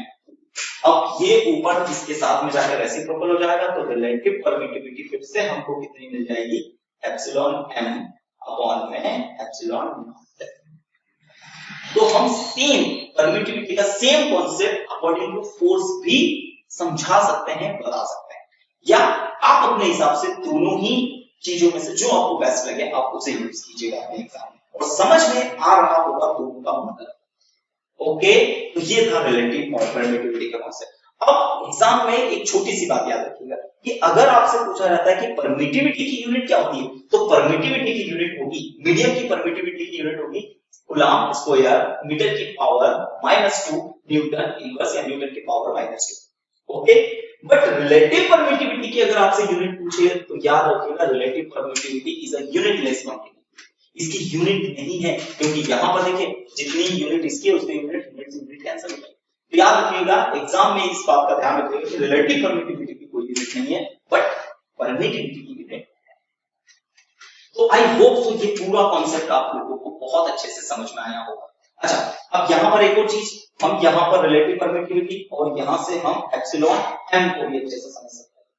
तो एप्सिलॉन m की वैल्यू यानी मीडियम की परमिटिविटी निकालेंगे तो ये इतना हो जाएगा एप्सिलॉन r और एप्सिलॉन नॉट। यानी अब हमारे कूलम्ब फोर्स के फॉर्मूले में हम मीडियम की जगह ये वाला पुट कर सकते हैं 1/4 पाई एप्सिलॉन मीडियम के लिए, किसी मीडियम के लिए, तो उसकी जगह पर हम एप्सिलॉन नॉट और यहाँ पर एप्सिलॉन r रिलेटिव परमिटिविटी, और यहाँ क्या हो जाएगा q1 q2 bye r²। Okay, अब आगे चल के हम इसे इस एप्सिलॉन r को एक नया नाम देंगे, इसे हम डाइलेक्ट्रिक कांस्टेंट भी कहेंगे, जो आगे चल के आप लोगों को, और इसे हमने आगे चल के एक नया सिंबल नाम दिया। तो इसीलिए कई बार आप किसी बुक्स में देखोगे तो इसकी जगह आपको a भी देखने को मिल सकता है, और इसे हम डाइलेक्ट्रिक स्ट्रेंथ बोलेंगे, ठीक है। और डाइलेक्ट्रिक स्ट्रेंथ क्या होगी, लास्ट टाइम मैं आप लोगों को बहुत अच्छे से इसके पहले वाले लेक्चर्स में बता चुका हूं, नहीं किसी स्टूडेंट ने पहला लेक्चर देखा है तो पहला लेक्चर देखिए। ओके, तो अब यहां तक आप लोगों के लिए कूलम्ब्स लॉ पूरी तरीके से फिट चला है, ठीक है। तो कूलम्ब्स लॉ किस तरीके से होता है, परमिटिविटी क्या कॉन्सेप्ट था, ये मैंने आप लोगों को इस क्लास में बहुत अच्छे से डिस्क्राइब किया, समझाया, बताया, ठीक है। तो आप इसका स्क्रीनशॉट ले लीजिए, फिर हम आगे बढ़ते हैं। अब आगे की स्लाइड पे बढ़ते हैं। अब डायमेंशनल फॉर्मूला ऑफ परमिटिविटी, ये भी हम लोगों से पूछा जा सकता है कि परमिटिविटी का डायमेंशनल फॉर्मूला क्या होता है। तो देखिए परमिटिविटी की यूनिट जैसे एप्सिलॉन एम, इसकी जो यूनिट होती है, तो इसकी यूनिट होती है क्या, कूलम स्क्वायर मीटर की पावर -2 न्यूटन इनवर्स, यही होती है। या तो हम इसका फॉर्मूले से भी निकाल सकते हैं। देखिए कैसे, फॉर्मूले से कैसे, कि हमारे पास में फोर्स का फॉर्मूला फाइनली क्या बना था, 1/4 Q1 Q2 बाय r²। हमें इसके डायमेंशंस निकालना है, तो मैं इसे इस तरफ और इसे इस तरफ कर लूं, तो एप्सिलॉन m यहां पर हो जाएगा 1/4πf, ठीक है, Q1 Q2 बाय r²। अब मुझे इसके डायमेंशन चाहिए, तो डायमेंशन तो यहां पर जितने भी डायमेंशनल वाली क्वांटिटी उसे हम लिखेंगे। तो समझिएगा कि हमारे पास सबसे पहले इस ऊपर वाले हिस्से में देखेंगे, इस ऊपर वाले हिस्से में देखेंगे तो चार्ज दिख रहा है ना, चार्ज, भाई चार्ज दिख रहा है, तो चार्ज के डायमेंशंस क्या होते हैं, तो आगे चल के अपन देखेंगे स्टूडेंट कि हमारे पास में जो इलेक्ट्रिक करंट होता है, तो इलेक्ट्रिक करंट का फॉर्मूला होता है चार्ज अपॉन में टाइम। अब इलेक्ट्रिक करंट की जो डायमेंशन होता है, करंट को हम एम्पीयर से नापते हैं और टाइम इधर लाके टाइम, तो ये हो जाएगा चार्ज के डायमेंशन। अब यहाँ पर तो इन दोनों की जगह पर क्या लिख सकते हैं, 80 और इस पूरे का स्क्वायर, क्योंकि दो बार चार्ज डिवाइड 4 पाई, इसकी तो कोई डायमेंशंस होते नहीं है। फोर्स के डायमेंशंस, तो फोर्स के डायमेंशंस याद करिए, अपन ने पढ़ा था mlt -2, ये 11th क्लास में हमने पढ़ा है फोर्स को। और यहाँ पर r क्या था, डिस्टेंस, तो डिस्टेंस एक लेंथ है, तो लेंथ है बस। अब इसे हम हमारे हिसाब से कैलकुलेट कर लेते हैं। तो अब यहाँ पर एक और चीज थोड़ा सा मैं आपके लिए थोड़ा सा इसे बढ़ा दे रहा हूं, बाकी ऐसा कोई खास बात नहीं है इसमें, ठीक है। चलिए ऊपर क्या हो जाना है, a² t², नीचे यहां पर क्या हो जाना है, m और l³ 3 बार हो गया और t की पावर -2। अच्छा अब इसे सबको ऊपर ले लेंगे, m को ऊपर ले जाएंगे तो m की पावर -1, फिर l आएगा, l ऊपर ले जाएंगे तो l की पावर -3, ये ऊपर जाएगा तो प्लस में हो जाएगा t की पावर 4 और एम्पियर। तो ये भी आप लोगों को इस तरीके से डायमेंशंस निकालना भी समझ में आना चाहिए, तो इसकी ये डायमेंशनल फॉर्मूला होगा। तो परमिटिविटी के डायमेंशंस कैसे निकाले सभी को समझ में आ रहा होगा, ठीक है। हम जितने भी क्वांटिटीज पढ़ेंगे आगे चल के उस सभी के मैं डायमेंशन स्पेशली आप लोगों को बताते चलूंगा, क्योंकि काफी सारे स्टूडेंट्स को इसमें प्रॉब्लम्स क्रिएट होगी। नाउ अगले टॉपिक की तरफ बढ़ते हैं। चलिए तो अब यहां पर अपन देखते हैं, क्योंकि देखिए अभी तक जितना अपन ने पढ़ा था वो कूलम्ब्स का मैग्नीट्यूड का फॉर्मूला था, वहां पर अपन डायरेक्शंस की बात नहीं कर रहे थे, बट अपन अब जानते हैं कि फोर्स एक वेक्टर क्वांटिटी है, एक डायरेक्शनल क्वांटिटी है, यानी अब हम हमारे फॉर्मूले में डायरेक्शंस के साथ उसे कैसे सिग्निफाई करेंगे, कैसे उसे हम शो करेंगे, तो इसी चीज को आज के हम इस क्लास में पढ़ेंगे, जिसे हम बोलेंगे वेक्टर फॉर्म। तो कूलम्ब्स लॉ का वेक्टर फॉर्म, अब इसे थोड़ा सा इमेजिन करके समझिएगा कि हमारे पास में फिर से ये दो चार्ज पार्टिकल हैं। अब ये पहला वाला चार्ज पार्टिकल है Q1 एंड दूसरा चार्ज पार्टिकल है Q2, इनके बीच की ये जो डिस्टेंस है, ये डिस्टेंस है r। अब प्रॉब्लम क्या है कि अब यहां पर समझ रहे हैं, यहां पर बहुत अच्छे से समझिएगा कि अब हमारे पास में यहां पर डिस्टेंस एक आ गई ना, एक डायरेक्शन आ गई, बोले सर डायरेक्शन Q1 से Q2 की तरफ ले या Q2 से Q1 की तरफ ले, तब आप अपनी इच्छा से इसे ले सकते हैं कि सर मैं ये डायरेक्शन को कंसीडर करूं या ये डायरेक्शन को, एज यू विश, आप अपने हिसाब से कर सकते हैं। तो मैंने यहां पर ये डायरेक्शन, बट अब इस डायरेक्शन को रिप्रेजेंट कैसे करेंगे, इस डायरेक्शन को रिप्रेजेंट कैसे करेंगे, तो देखिए यहां पर इसे वेक्टर लॉ का एक नोटेशन का एक तरीका है कि ये एरो किधर जा रहा है, 2 की तरफ जा रहा है, किधर से जा रहा है, 1 से, तो यहां पर अपन लिखेंगे 2 1, यानी यहां पर डिस्प्लेसमेंट वेक्टर क्या है, 2 1।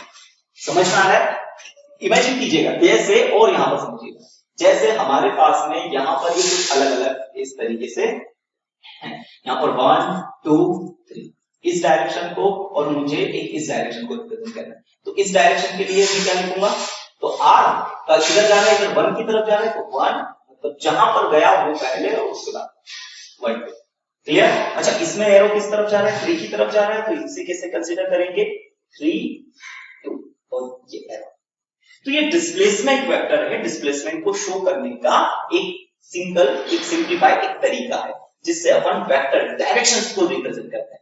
तो आई होप सो ये सब क्लियर होगा। अब नेक्स्ट हमारे पास में यहां पर आता है कि दोनों कैसा फोर्स लगा रहे हैं, अट्रैक्शन का फिर रिपल्शन का। तो यहां पर हमको क्या समझ में आ रहा है कि दोनों अगर पॉजिटिव चार्ज है तो पॉजिटिव चार्ज एक दूसरे को रिपेल करेंगे, ये इस तरफ और ये इस तरफ, पॉजिटिव चार्ज एक दूसरे को रिपेल करेंगे। अब यहां पर इस डायरेक्शन को कैसे अपन क्वांटिफाई करेंगे? देखिए ये जो फोर्स लग रहा है, force is a vector quantity. अच्छा, अब यहां पर इस पार्टिकल के ऊपर फोर्स लग रहा है, तो अब यहां पर समझिएगा, यहां पर समझने का तरीका क्या है कि फोर्स किसके ऊपर लग रहा है, सेकंड चार्ज के ऊपर लग रहा है। किसकी वजह से लग रहा है, फर्स्ट चार्ज की वजह से, तो 2 1। क्लियर? फिर से यहां पर जब भी फोर्स की जगह पर आएगा, जैसे फोर्स 2 1, तो इसमें ये वाला नंबर क्या लग रहा है, ये बता रहा है कि ऑन फोर्स किसके ऊपर लग रहा है, और ये पीछे वाला नंबर क्या बताएगा कि फोर्स कहां से लग रहा है। ओके, तो फोर्स ऑन 2 फ्रॉम दी 1, या फ्रॉम की जगह हम यहां पर बाय लिख सकते हैं, बाय। ठीक है, तो force on charge 2 by charge 1। Okay, next अब इस तरीके से अब इस फोर्स को भी डायरेक्शंस को रिप्रेजेंट कर सकते हैं। तो अब देखिए ये किधर, तो force on 1 by charge 2। Okay, तो ये अब हम इसे रिप्रेजेंट करना चाहते हैं, इसे किस फॉर्म में, किस तरीके से लिख सकते हैं? तो देखिए सबसे पहले हम लिखेंगे पहले वाले फोर्स को, F21 को, इसको रिप्रेजेंट करते हैं। तो हमारे पास फोर्स का फॉर्मूला देखिए, 1 अपॉन में 4 पाई एप्सिलॉन नॉट, 1 अपॉन में 4 पाई एप्सिलॉन नॉट, फिर यहां पर क्या हो जाएगा, Q1 Q2। अब यहां पर अपने को क्या चाहिए, R स्क्वायर होता है, ठीक है, इनके बीच की डिस्टेंस। अच्छा, अब यहां पर समझिए उनके बीच की हमको डिस्टेंस चाहिए, डिस्टेंस, और distance is a scalar quantity, यानी हमें इसका सिर्फ और सिर्फ क्या चाहिए, डायरेक्शन नहीं चाहिए, इस समय पर हमें इसका मैग्नीट्यूड चाहिए। तो मैं इसे R21, और ये अगर मैंने मैग्नीट्यूड लगा दिया, तो अब हम जानते हैं कि जैसे ही हमने किसी के ऊपर मोड लगा दिया, उसका मॉड्यूलस कर दिया, तो वहां से क्या होता है कि हमने उसकी डायरेक्शंस को हटा दिया। क्या हटा दिया, उसकी डायरेक्शंस को हटा दिया। यहाँ पे हम बहुत हद तक इसे ऐसा भी लिख सकते हैं, 1 अपॉन में 4 pi epsilon not Q1 Q2 by R square, ऐसा भी लिख सकते हैं। क्यों? क्योंकि यहां पर इस नीचे वाली चीज में हमें, यहां नीचे वाली चीज में डायरेक्शन की जरूरत नहीं, हमें सिर्फ उसकी डिस्टेंस चाहिए दोनों चार्ज के बीच की। तो ये भी और ये भी बात एक ही है, तरीका एक ही है, मतलब एक ही निकलेगा, लेकिन फिर भी दोनों में थोड़ा सा डिफरेंस है। बोले सर क्या, दोनों रिप्रेजेंटेशन में एक छोटा सा डिफरेंस है। क्या कि यहां पर ये R का मतलब यहां पर क्या है कि ये हम लोगों को शो कर रही है स्केलर क्वांटिटी, और ये क्या आपको डिवाइड करे कि ये है वेक्टर क्वांटिटी, बट हमने उसका कौन सा पार्ट लिया है, मॉड वाला पार्ट लिया है, यानी मैग्नीट्यूड वाला पार्ट लिया है। क्लियर? अब ये है, अब इसके बाद में क्या होगा कि अगर मुझे ये सारा भी मैग्नीट्यूड है, अगर मुझे इसको वेक्टर शो में बनाना है, तो देखिए इसकी डायरेक्शन, इस फोर्स की डायरेक्शन इधर इस तरफ जाएगी, तो हमको इसी डायरेक्शन में एक यूनिट वेक्टर लेना पड़ेगा, और यूनिट वेक्टर, तो ये डायरेक्शन का नाम क्या है, ये देखो सेम डायरेक्शन, तो R21, और इसके ऊपर क्या लगाएंगे, कैप। ये रिप्रेजेंट करेगा किसको, उसकी डायरेक्शन को, that is a unit vector. और यूनिट वेक्टर हम जानते हैं, यूनिट वेक्टर का मैग्नीट्यूड होता है 1, और उसके पास क्या होती है, डायरेक्शन। यानी जैसे ही किसी यूनिट वेक्टर का अपन मल्टीप्लिकेशन करते हैं, तो उससे मैग्नीट्यूड में कोई चेंज नहीं आता, पर उसके साथ में एक डायरेक्शन लिंक हो जाती है, डायरेक्शन ऐड हो जाती है। तो ये हमारे पास में एक कूलम्ब का फॉर्मूला आ गया। अब नेक्स्ट यहां पर हम इसे इस तरीके से भी रिप्रेजेंट कर सकते हैं कि फोर्स इस वाले फोर्स को देखते हैं, F21।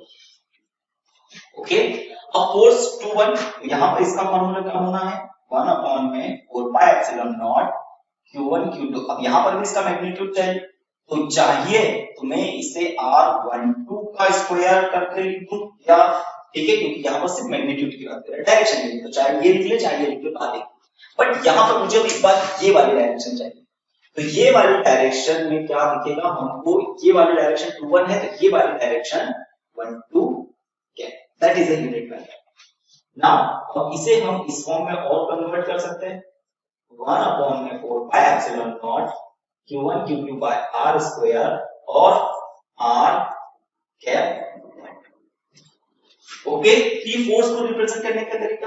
अब यहां पर एक चीज और हम जानते हैं, हमने ये वेक्टर लॉ में पढ़ चुके हैं, बट R12 जो होता है वो कब इक्वल होता है R21 के, कब इक्वल होगा R21 के, जब उसके और इन दोनों के बीच में कौन सा, हम माइनस साइन की बात करें।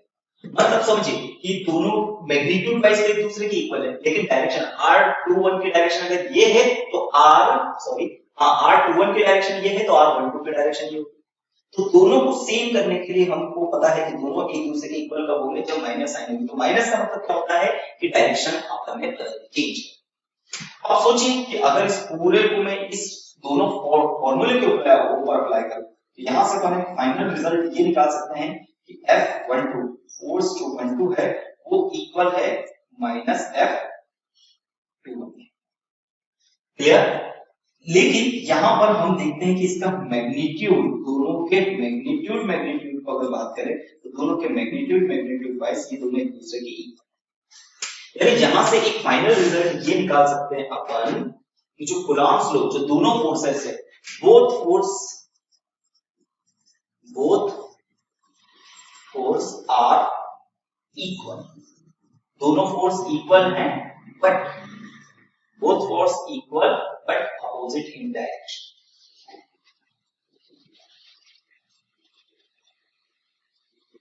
दोनों के दोनों फोर्सेस कैसे हैं, इक्वल है, बट दोनों की क्या है, डायरेक्शन से एक दूसरे का।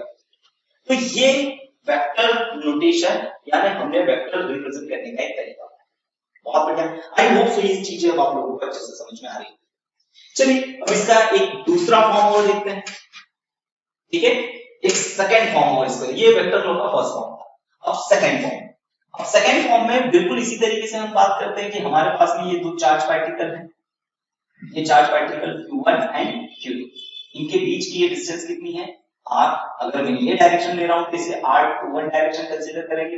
दोनों अगर पॉजिटिव चार्ज है, इधर का फोर्स और इस फोर्स को अपन समझ सकते हैं क्या लिखेंगे, जिस डायरेक्शन में, तो फोर्स 1 के ऊपर लग रहा है किसकी वजह से, 2 की वजह से, और इस फोर्स को अपन क्या लिखेंगे, फोर्स ऑन 2 बाय 1। ओके, अब यहां पर एक छोटा सा समझिएगा यूनिट वेक्टर का कॉन्सेप्ट, कि हम एक चीज जानते हैं कि सर यूनिट वेक्टर इस तरीके से, यूनिट वेक्टर जैसे अगर मैंने a कैप लिखा तो ये होता है फुल वेक्टर अपॉन में उसी का मॉड्यूलस वेक्टर, इसी को अपन क्या बोलेंगे, यूनिट वेक्टर। तो इसी तरीके से यहां पर भी अपन इसके यूनिट वेक्टर को, अच्छा फोर्स को सबसे पहले इस फोर्स की वैल्यू में लिखता हूं, तो फोर्स 21 को हम कैसे लिख चुके हैं, लास्ट टाइम में लास्ट स्लाइड में अपन देख चुके हैं 1/4 pi epsilon not Q1 Q2 by R21 का स्क्वायर, और यहां पर कौन सा R21 है। अब 21 कैप लगा दिया तो क्या हम इसे कन्वर्ट कर सकते हैं, तो बिल्कुल उस कॉन्सेप्ट से, हम यूनिट वेक्टर के कॉन्सेप्ट से R21 कैप को मैं इस तरीके से लिख सकता हूं कि R21 ये फुल वेक्टर और अपॉन में उसी का क्या हो जाना है, मॉड्यूलस ऑफ वेक्टर। अब इसी को जैसे अपन इस फॉर्मूले में पुट करेंगे तो F force 21 is equal to 1 upon में 4 pi epsilon not Q1 Q2 by R21 modulus का स्क्वायर, और कैप की जगह पे इसको मैं प्लेस कर देता हूं, तो R21 डिवाइड बाय R21। अब यहां पर फाइनली फॉर्मूला हमारे पास में क्या बन जाना है, 1 अपॉन में 4 pi epsilon not Q1 Q2 R21 full vector, और नीचे देखिए क्या हो जाना है, R21 का क्यूब। तो एक वेक्टर रिप्रेजेंटेशन ये हुआ जिसमें हम लोगों ने किसको, फुल वेक्टर को कंसीडर किया। यहां पर हमने यूनिट वेक्टर के फॉर्म में इसे रिप्रेजेंट किया था, यहां पर फुल वेक्टर के फॉर्म में रिप्रेजेंट किया। अच्छा, सिमिलरली हम यहां पर सेकंड फोर्स F12 को भी अब इसी तरीके से लिख सकते हैं। तो इसका फॉर्मूला क्या बनेगा, 1 अपॉन में 4 pi epsilon not Q1 Q2। अब R यहां पर देखिए सेम 21 है तो यहां पर भी 21 है, तो यहां 12 फुल वेक्टर और अपॉन में R12 उसके मॉड्यूलस का क्यूब। ये है इसका सेकंड फॉर्म। तो ये अपन ने रिप्रेजेंट करा सेकंड फॉर्म, किसके, कूलॉम्स लॉ के सेकंड फॉर्म को फुल वेक्टर के रूप में रिप्रेजेंट करा, फुल वेक्टर के फॉर्म में। नाउ अब इसी का हम एक थर्ड फॉर्म पढ़ते हैं, कूलॉम्स लॉ का थर्ड फॉर्म। और कूलॉम्स लॉ का थर्ड फॉर्म क्या होगा, चलिए आइए उसे समझते हैं। अब थर्ड फॉर्म को बहुत अच्छे से समझिएगा कि हमारे पास में ये, ठीक है, इस तरह से, ठीक है। अब ये दो पार्टिकल, ये एक चार्ज पार्टिकल था Q1 और दूसरा चार्ज पार्टिकल यहां कहीं पर था Q2। अब ये था ओरिजिन, अब ओरिजिन था तो ये इसका एक डिस्प्लेसमेंट वेक्टर, ये वाला। अच्छा, इसका डिस्प्लेसमेंट वेक्टर कौन सा होगा, ये वाला, क्लियर। इस वाले डिस्प्लेसमेंट वेक्टर को अपन ने कहा कि ये R1 है और इस वाले वेक्टर को क्या कहा, ये R2 डिस्प्लेसमेंट। अब यहां पर डिस्प्लेसमेंट वेक्टर यानी यहां पर इस पूरे केस में हमारे पास गिवन क्वांटिटीज कौन सी है, तो गिवन क्वांटिटीज है, चार्ज की वैल्यू पता है Q1 Q2 और साथ ही साथ में हमें क्या पता है, displacement vector R1 and R2। यानी अब हमारे फॉर्मूले में यही क्वांटिटीज होनी चाहिए, ये हमें पता ही है। अगर यही चीज पता है तो इसी के फॉर्म में हमें आंसर भी रिप्रेजेंट करना होगा। तो चलिए कैसे, अब यहां पर अगर मुझे कूलॉम्स लॉ लगाना है तो कूलॉम्स लॉ हम लोगों को पता है कि इनके बीच में फोर्स ऑफ रिपल्शन या फोर्स ऑफ अट्रैक्शन और रिपल्शन हमेशा क्या होगा, इन दोनों को मिलाने वाली लाइन के ही ऊपर होगा, ठीक है। फोर्स ऑफ अट्रैक्शन और रिपल्शन क्या होगा, दोनों को मिलाने वाली लाइन के ही ऊपर होगा, बिल्कुल, ठीक है। तो ये भी याद रखिएगा कि force is always at the line joining, along the line joining, always act along the line joining, हमेशा दोनों को मिलाने वाली लाइन के अकॉर्डिंग इस लाइन पर ही फोर्स लगेगा ना। अब ये दोनों पॉजिटिव पॉजिटिव है तो इसके ऊपर फोर्स इस डायरेक्शन में होगा और ये फोर्स की वैल्यू हम जानते हैं कितनी होगी, F21। अच्छा, यहां पर इसके ऊपर फोर्स इस डायरेक्शन में होगा और इस फोर्स की वैल्यू कितनी होगी, F12। क्लियर। अब मुझे इसके इस फॉर्मूले में अगर मुझे ये डिस्टेंस चाहिए, ये वाला, इसकी वैल्यू कैसे कंसीडर करेंगे, इसे फिलहाल अपन बोल देते हैं, ठीक है। इसे हम क्या नाम देंगे, R इस डायरेक्शन में 2 और कहां से जा रहा है 1 तो 2।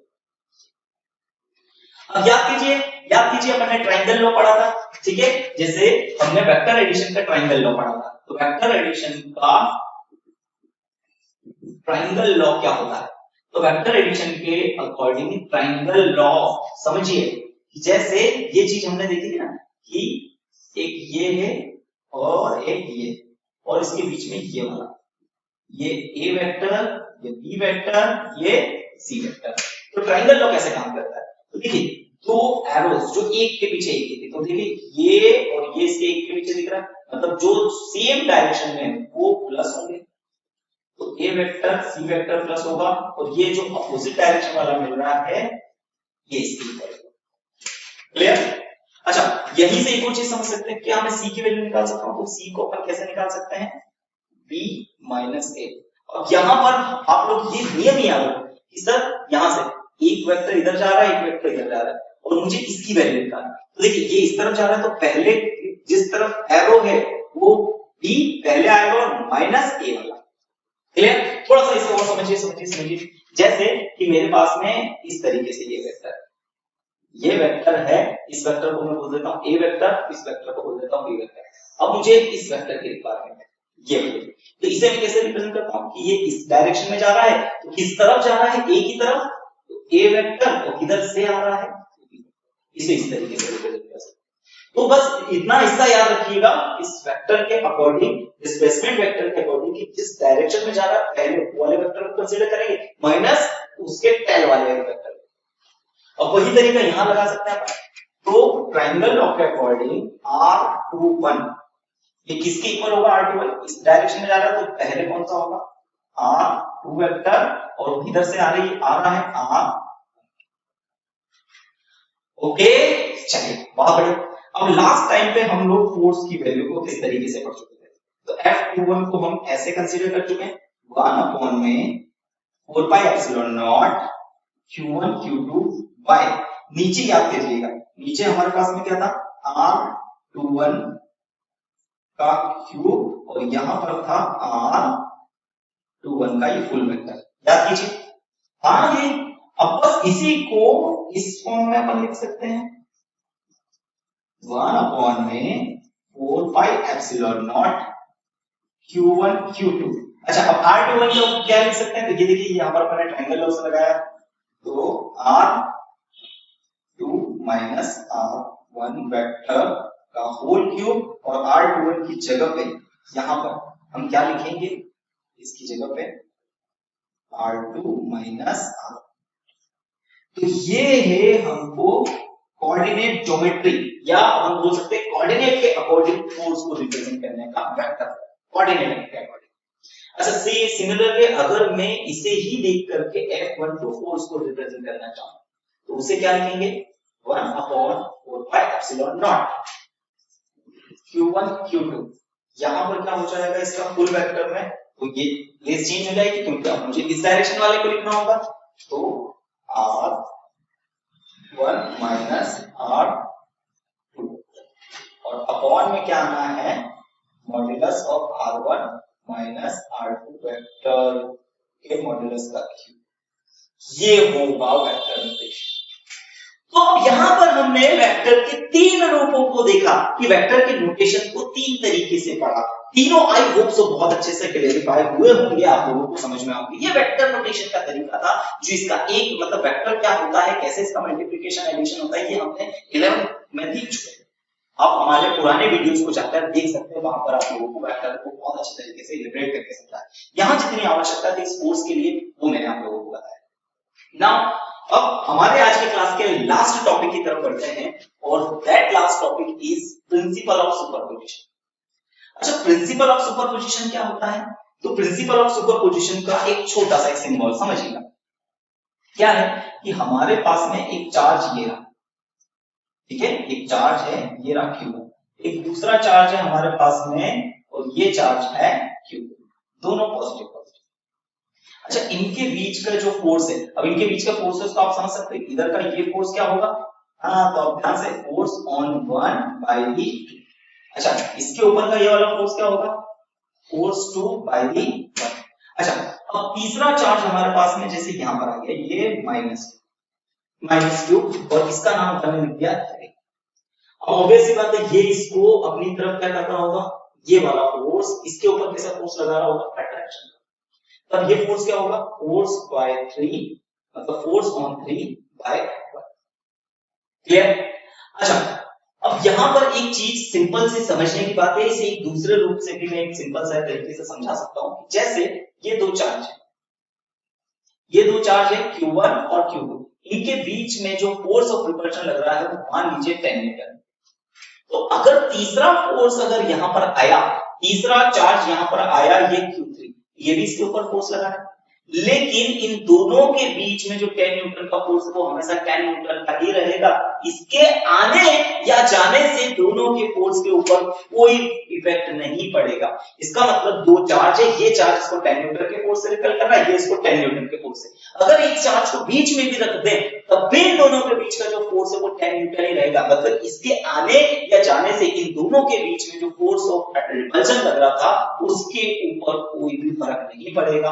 इसी प्रिंसिपल को प्रिंसिपल ऑफ सुपरपोजिशन कहते हैं। देखिए the force between two charge, जो फोर्स है दो चार्ज के बीच में वो इंडिपेंडेंट होता है of any other charge. The force between two charge is independent of any other charge. अब लेकिन यहां पर आप एक चीज को समझिएगा कि जैसे हमारे पास में, मैं इसे रब करता हूं और थोड़ा सा समझाने की कोशिश करता हूं। कैसे कि ये इस लाइन को पढ़ लेते हैं, force on a single charge. अब यहां पर एक सिंगल चार्ज के ऊपर है, उसके ऊपर तो फर्क पड़ेगा। देखिए दो चार्ज के बीच के फोर्स के ऊपर कोई फर्क नहीं पड़ेगा, लेकिन सिंगल चार्ज के ऊपर फर्क पड़ेगा। कैसे समझें, जैसे हमारे पास में ये मिले तीन charge particle, Q1 Q2 Q, ये भी पॉजिटिव, ये भी पॉजिटिव, ये भी पॉजिटिव। अब इमेजिन कीजिए कि ये वाला चार्ज पार्टिकल इसको इस डायरेक्शन में फोर्स लगा रहा है, ये वाला चार्ज पार्टिकल इसको इस डायरेक्शन में, अच्छा इस डायरेक्शन में जो फोर्स लगा रहा होगा तो इसको क्या बोलेंगे, force on one by the two. इसको, इस फोर्स को क्या बोलेंगे, force on one by the three. ऐसे ही होगा। तो देखिए इन दोनों के बीच में ये फोर्स के ऊपर कोई फर्क नहीं पड़ेगा, इन दोनों के बीच में इस फोर्स के ऊपर, लेकिन इस सिंगल चार्ज के ऊपर तो फोर्स दो लग रहे हैं ना। तो इस सिंगल चार्ज के ऊपर फोर्स लग रहे हैं, तब हमें क्या करना पड़ेगा, तो इसके फाइनल फोर्स को हम निकालने के लिए इसका कौन सा सम करेंगे, तो हम इसका वेक्टर एडिशन करेंगे। वेक्टर एडिशन का मतलब फोर्स 1 2 प्लस फोर्स 1 3। इसी तरीके से और भी चार्ज हैं, तो फोर्स 1 4 प्लस फोर्स 1 5, और इस तरीके से सभी का कौन सा वेक्टर 1 n। इस तरीके से सभी का क्या करना होगा, वेक्टर एडिशन करके हम लोगों को सिंगल चार्ज के ऊपर नेट फोर्स मिलेगा। देखिए तो यही लिखा है, तो force on a charge is vector sum, कौन सा, सभी का वेक्टर सम करना पड़ेगा, vector sum of the force due to the different charges around it. जो भी उसके चारों तरफ जितने भी डिफरेंट चार्जेस हैं उन सबका वेक्टर सम करके।